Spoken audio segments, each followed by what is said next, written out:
Good morning to you all. Welcome back to the Namaste Experience. So wonderful to be here on this beautiful day. I called my father this morning in Minneapolis, and he informed me that it's like 10 below zero. So this is just one of the reasons we are blessed. More than anything, we are blessed to be together. So thanks to all of you. So this morning, we're going to touch a little bit on the subject that we talked about yesterday, which is it's not about not putting anyone up on the pedestal.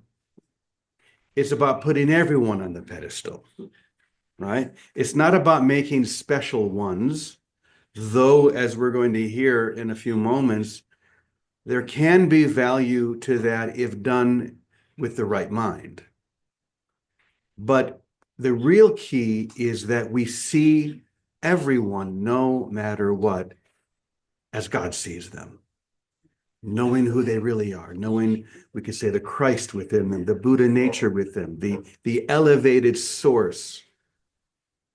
If we put one person and say, this is the guru, this is the holy teacher, and we put them up on the pedestal thinking that they are higher than everyone else, they have less value to you, right? The ego wants to believe that you've given them more value. You've given them less value because you've separated yourself. And what the ego wants to do is create as much distance between you, who you perceive yourself to be in this moment, and who you perceive to be the enlightened one, whatever you want to call that. And put them out there, put them up on a pedestal so you can say to them, this is who you are, but that's not who I am. This is not where I am. Instead of pulling everyone up and seeing them once again as who sees them? As God sees them. Okay. So that was what we talked about yesterday. We're going to get a little bit into that in a few minutes. But first, I want to talk a little bit about something that I heard about and checked out this morning, which is a story about Pope Francis. So Pope Francis apparently took some heat recently. He took some heat because in a very special ceremony at St. Peter's Basilica in Rome and the Vatican, he had a statue of Pachamama brought in for a special ceremony. Apparently there was, he hosted the Synod for the Amazon, a synod to discuss the situation in the Amazon. So to illustrate this and to show unity, he had a statue of Pachamama there. Now, apparently this was not a good thing, according to some people. This was idolatry. This was breaking the first commandment. And so there was actually a group of people who stole that statue, threw it into the Tiber River. And but they brought another one in instead and said, okay, well, throw that one. We'll just get another one and put that in there. And the Pope, as so often happens on the conservative side, was accused of idolatry, told he must step down as the Pope, and he's a heretic, and all of this. And once again, as I did yesterday, there's great freedom in being declared a heretic. You're not bound to one particular expression, because that's all these are expressions of the divine, just as each one of us. So the mistake that people make, say in the case in the Vatican, or as the Catholic Church has often been accused, encouraging people to worship statues. And that's not at all what it is, okay? I told a story last week, I think, about when I was in the monastery, and I would have to, I chose to be in the church, this beautiful church, from 1 a.m. to 2 a.m. every morning to pray before the Blessed Sacrament. And there was that one statue of Mary that I would just sit beneath, and I would just send my love, my adoration to her, and it would fill me in such a way that I still remember it vividly today. It wasn't that I was praying to a statue. In fact, it wasn't even that I was praying to Mary. Okay. What I'm doing is I'm not praying to, I'm praying through. And this is the key, to pray through an image, because our perceptual minds do need some kind of an image of the divine, because the divine, God, if you want to call it that, is all inclusive, all in all. Well, how do we identify or perceive all in all? That's a bit beyond our perceptual mind. That has to do with the expanded consciousness of illumined mind. So what do? We often will use some kind of a focus to pray through into the actual experience of the divine. So this is what I would do when I would look up at that statue of Mary. This is, I'm sure, part of why the Pope had that statue of Pachamama brought in to St. Peter's. And it's what we are called to do to each and through each other. And it could be Ravi, it could be Flo, it could be some great teacher, some great guru. They're all the same. And this is the point.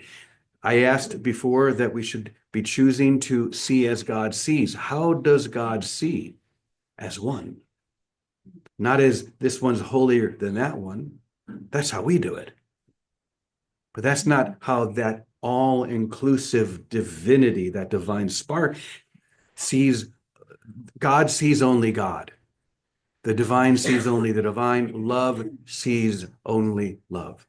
The beloved sees only the beloved. We can say it in 1,000 different ways, but it's the same thing. So this is really what we are being called to see, to use one another. This is the only way that it's good to use one another. To use one another to express and to experience our own divinity and the divinity of all. So, that being said, I want to share a little bit on this subject, written by one of the Hindu teachers that we revere. There's a picture of Ananda Maya Ma here, and also I have a picture of Ananda Maya Ma here, one of my favorites. So this is what Ananda Maya Ma says. First, this is slightly off subject, but I just love this so much. She says, when someone disapproves of something that we have done, God appears in the form of that disapproval. God appears in the form of that disapproval. Isn't that interesting? As if in that disapproval, it is that, with a capital T, or God, or ultimate reality. It is that who is manifested in even disapproval. If someone talks in our favor, that, or the divine, appears in the form of that compliment. If someone expresses doubt about us or talks in the language of contradiction, there also it is that only. There's nothing anywhere but our own self, with a capital S. Once again, there is nothing anywhere but your own self. Everywhere it is that self, with a capital S, alone. It is only Bhagavan, or God, or the Lord, in every form, in disapproval, in approval, in contradiction. All is that. God can appear in the form of either approval or disapproval. Isn't that beautiful? In other words, stop judging. Don't think that it should be this or it should be that. It is only that. That is all there is. And she just expresses that so beautifully. But we're going to look a little bit further into her expressing what we were sharing yesterday and today about praying through an image or an idea into the ever expansive and infinite divine. She says, In Bangladesh and some other places, it is customary for people to worship a Kumari or a virgin girl. In some countries, people worship children. They see those children as Bala Gopala or the child Krishna. While in a Kumari or a virgin girl, they see Kumari Parvati, or the virgin goddess. At some other places, an auspicious woman who is married, not a widow, and not divorced is worshipped. So who are they actually worshiping? Is it really the girl or the woman or any other person? No, they are worshiping God or the divine through that person, using the image as a lens through which to see the divine. And this is what we are called to do through each other, to use each other as the lens to see past the image into the divine. And then there are gurus. In some places, people worship their gurus. Why? Because the gurus can help remove darkness. In all of them, who do they worship? They worship only Gopala or God. You've heard these great Mahatmas, what they have explained. All is in all. It's as closest as you can come in perception. All is in all. It is the self with a capital S in you, God who is worshipped. If someone were to worship your body or your personality or who you show up as in time and space, if someone were to worship your body, they would be a fool. It would be very bad. We should not worship the body because, as you said, it is perishable. It does not live long. But if someone worships and honors God in you, the divine in you, the beloved in you, they are correct. So this is coming from someone, Anandamaya Ma, who was literally worshipped. She was pretty high on the pedestal. Someone that was very easy to put up on a pedestal because when you would come into her presence, it would just exude this divine grace, like a fire emanating warmth. So it was very easy to look at her and to call her the great mother or to see her as an expression of the divine. And yet in every moment she would say, don't worship this, worship this. If you want to use me as a lens, beautiful, but use everyone as a lens. Because then you are seen as God sees. It's really just the correction of vision. That's why we have lenses in front of our eyes. If we're having a hard time focusing otherwise, we put a lens in front of our eyes, which brings it into focus. And that's what grace does. Grace brings into focus that which is purely focused. That which isn't, see, if I take my glasses off, you don't change. You don't suddenly go out of focus, right? It's my vision that went out of focus. You haven't changed. But if I put my glasses on and I choose to see through the lens of grace, you come back into focus. I'm able to see you as God sees you, as whole and perfect and complete. So this is, I believe, the simplest, most direct path into the experience of who you are. Because that which I give to thee is received by me. If I choose to, as often as possible, practice this very simple practice of seeing as God sees. God is all in all. To seeing the divine within each other.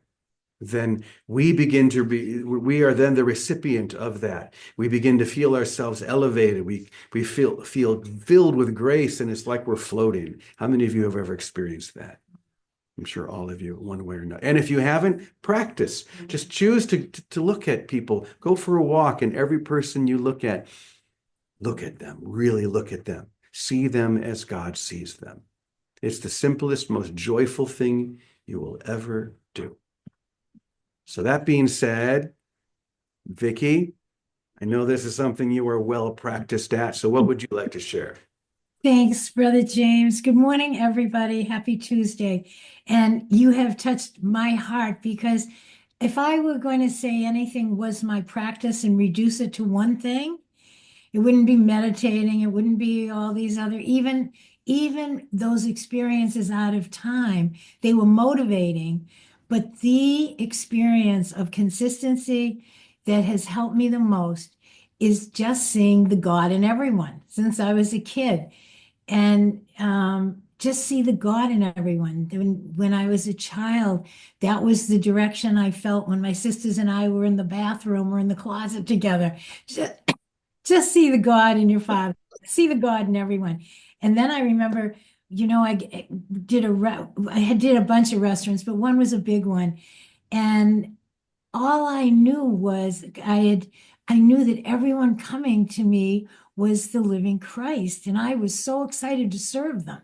I was just so excited to serve them, and it didn't occur to me that the restaurant was a business that would make money. And it wasn't until a year or so that my aunt said to me, "Well, Vicky, you've got to do something. You've got a lot of money." I said, "How did that happen?" It never occurred to me that the restaurant was going to make money. I did it because I had a direction to build a church that looked like a restaurant.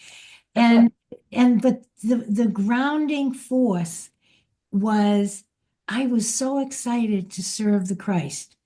And before the Course in Miracles and all this stuff. But the place that it got really locked in me in a way that that like upped the bar was when my son was born. Because when Teddy was born, oh my gosh, it was like special. This was special. I thought, oh my gosh, I don't know. I never wanted to be a parent. I had no yearnings for children. And Teddy and I are married, never talked about having kids. It was whatever God does with us is good. And then I had a child. And it was like, oh, nothing. This is special. And in that moment, I remember it was in a house we had in Situate, a big old house in Situate. And I was sitting, we had a music room. It was a big house, bigger than the Quincy house, some of you have been to. And I was in the music room and I said, there's no way this kid isn't special. This is the living Christ. This is special. And in that second, I knew the only way I could have a life is if I realized everybody was that special. And it was like octaves higher than being in the restaurant and serving Christ. This was like on another dimension. And it stayed with me. I knew that this innocent, just this energy of presence was the living Christ in a way I'd never known it before. And the only way I could be with it was to realize that's everybody. And then years later, when we had kids in the house, we had 10 to 20 kids in the house, 24 hours a day for 17 years. So that's a lot of kids to come through the house. And I know that the reason that flourished so beautifully and was so much fun, it never occurred to me that I was ever working. I was just having a family of fun, was because I was so excited to see what experience of the Christ was going to walk through the door with the next kid in his suitcase. It was like Christmas every day. Like, who are they sending me now? What kid is going to come through the door? And everyone that came through the door was the risen Christ to me. And then, of course, this is how I see all of us. And I'm gonna go out on a limb here. Yesterday, I didn't watch much of the inauguration because I was busy, but I saw a few pieces. And what an experience of joy and commitment and wholeness. It was the line I wrote it. God appears in the form of whatever your disapproval is. So anyone that had some disapproval there, go take a look at. Didn't see anything too much. I saw little clips, But what you will see is the radiance of the joy of giving and of serving, of giving. I saw Elon Musk. I don't know how I got to this, some little clip of him coming on stage, jumping up and down like a little boy. He said, I can't wait. I can't wait to do my job. Now, you know, he's not doing it for money. He doesn't even do it for control or fame. It's his nature to give. This guy can't wait to give the country an efficient government, however he's going to do it. So much so, he said, you know, and when he talks to anybody, he talks directly to whoever was there. Not like he's scripted and he has the right answer or the wrong answer. He's just so excited to give of himself. Now, whatever your politics may be or not, you cannot argue with a giver. That's all I know. He said, I'm going to start right away. Now, this is a guy that sent a rocket to the moon the other day. No other country did that, but he did it.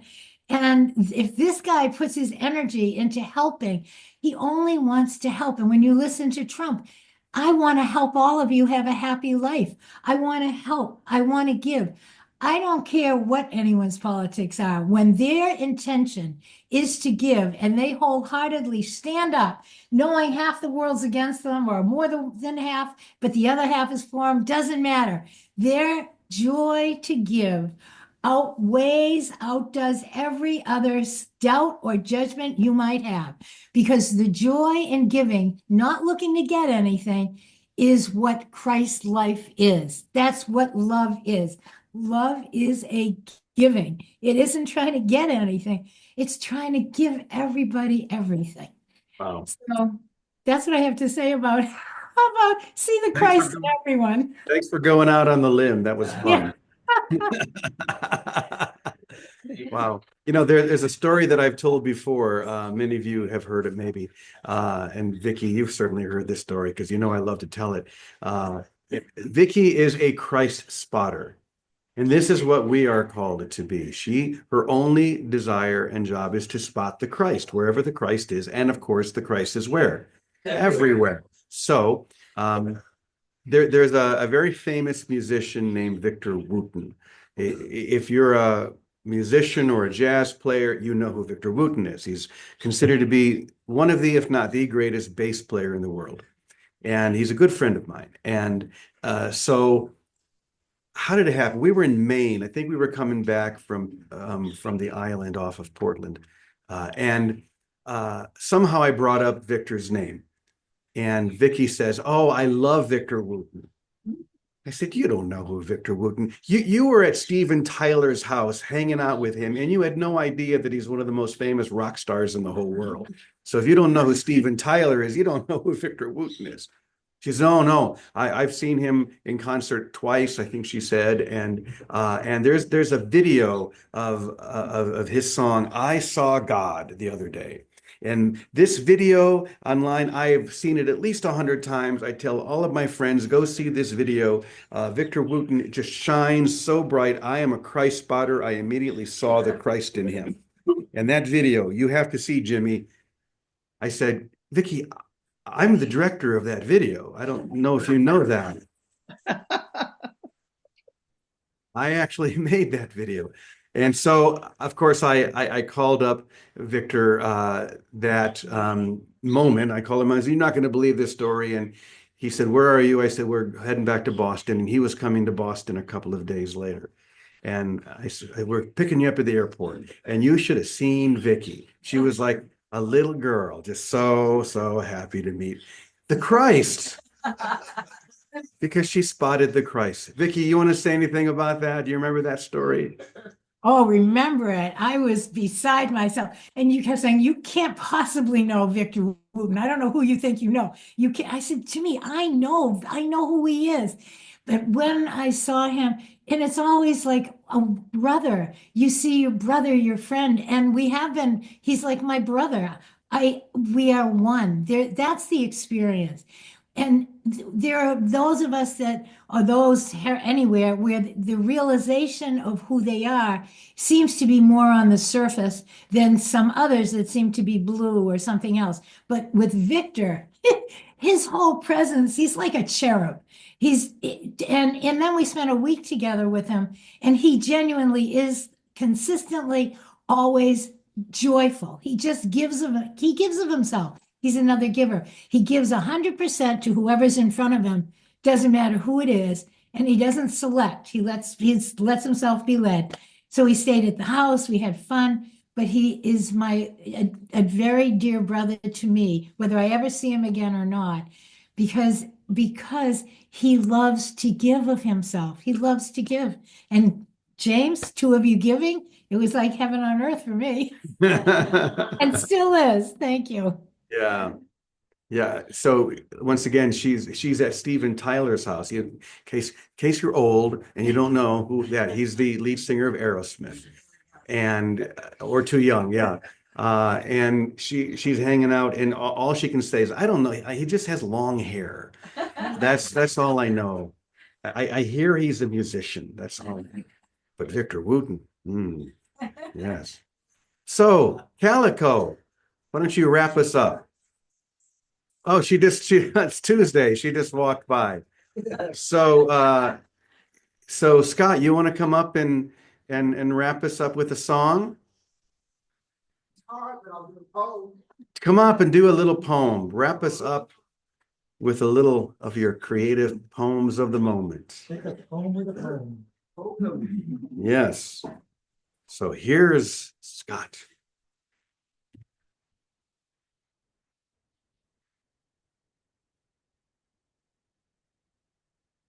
I am the Christ. You are the Christ. We are the Christ. Isn't it nice? There's sugar and there's spice, and you put them together. And even though it's 10 below in certain places with the weather, there is just so much magnificence in every moment. And this idea that there's people who are higher, or that there's something you desire other than to burn in the fire of God's love, is something to laugh at, something to sneeze at. And if you sneeze, what do? You get to receive a God bless you. So let's not suppress our sneezes or hide in diseases. Everyone here is in a wheelchair until we remember who we are. So we're equally dysfunctional and equally divine. And all of it's going on in the mind, not your mind or mine, but one mind.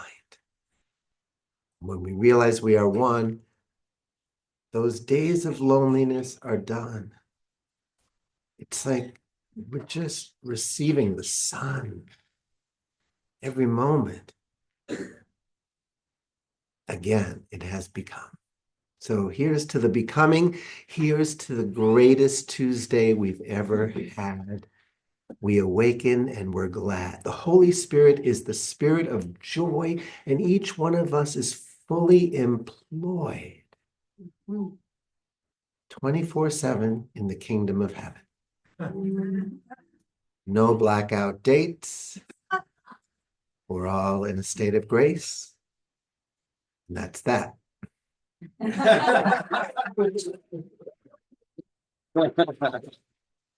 Wow, that is that. Remember that Ananamaya Maya, that is God. All is that, and that's that. And to that, we say, Amen, Amen, Amen. Punto. Amen. Have a beautiful day. We love you all. See you tomorrow. Namaste.